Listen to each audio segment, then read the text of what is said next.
одоо бас мэргэжлийн холбогдлооны тамирчин тэмцээнд оролцоод явж байгаа. Холбогдлоо бол миний сэтгэл зүйд бол өөртөө ихтэй байх боломжийг олгодог.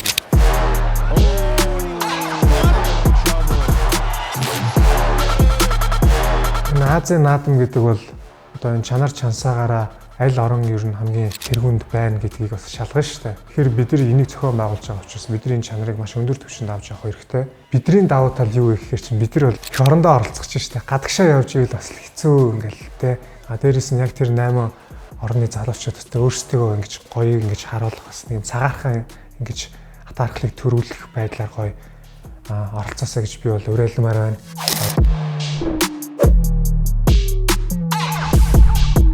Бид хамтдаа